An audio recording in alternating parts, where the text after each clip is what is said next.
Hey guys, Captain Keith here with MarineMax Clearwater. I'm here today on this 2302 Nautic Star that's got a Raymarine hybrid touch system in it. And I just put a Navionics chart card in the little chart card reader right here.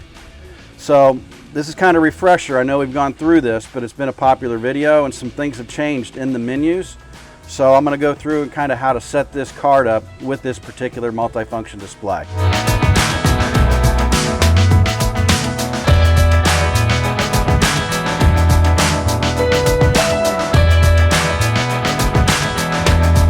First thing we're going to do is you look here, the time is showing 4:33. Well, it's actually 12:33 here right now. So what you got to do is all you got to do is touch on that time, and then our time offset from UTC, the International Date timeline, and we're going to make that minus 4 hours. We're 4 hours behind Greenwich Mean Time here in Clearwater. So that will change my time to the correct time there. Now I'm going to go over here and hit this chart icon.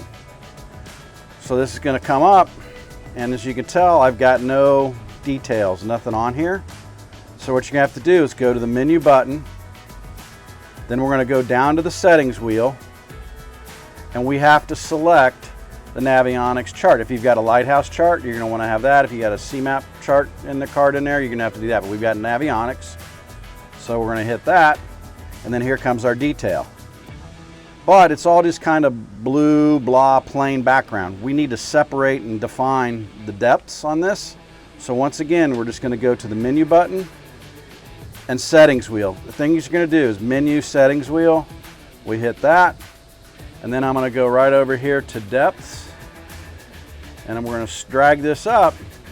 And deep watercolor is white, which I want, but the deep contour is set at 35.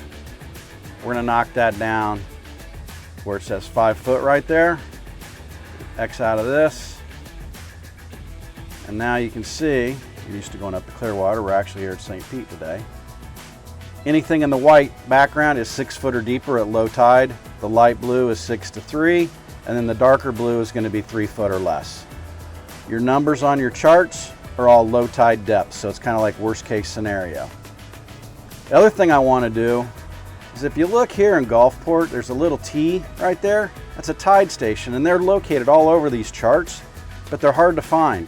So once again, if this is something new, so if I go to the menu button and I go to the settings wheel, think about it. That's a layer that's been put on top of the chart. So I'm going to go over here to layers, right there, and then right here it says tides. I touch that, and then look at that. So over here, instead of that little T box, I've actually got a tide station report there showing that 2.2 means it's 2.2 feet above low. The arrows in the up position, which mean the tide's coming in, it's going to be blue and pointing down when it's dropping. So if I hold my finger down on that tide station and I hit this down arrow here, and then tide station pop-up comes up there. So there it shows me my graph for the tide. That's today's tide. So right now we're 2.24 feet above low, which is based off the 0 line. Hit next, that's tomorrow's day, so on and so forth. You can go over here to the calendar, and if we're gonna go out on Christmas Day, and we scroll up here to the 25th of December, and I hit save. So if I was out on the water right now, it would be a negative 1.8 feet, so it's gonna be actually a little bit lower than a normal low tide on Christmas Day here at noon. So there's a lot of other things in here, guys. There's a lot of other videos we've got out there. You can access a lot of your stuff. Menu, settings wheel, and one other quick thing we do need to change on this is advanced. And you're going to screen this up. And you want your navigation marks and symbols to be US instead of international. So switch that over to US. And then it's going to, incorporate everything we've got here. You can scroll on down, there's a bunch of different things. If you want waypoint names on, you want route names on, etc. So don't be afraid to push buttons, menu, settings wheel, and go from there. So hope this helps. There's a lot of videos out there, not only from me, but a lot of other people from Raymarine. So just get on there and check them out. And if you got any questions, you can always stop by one of your local MarineMax stores. We'll be happy to help you. See you out on the water.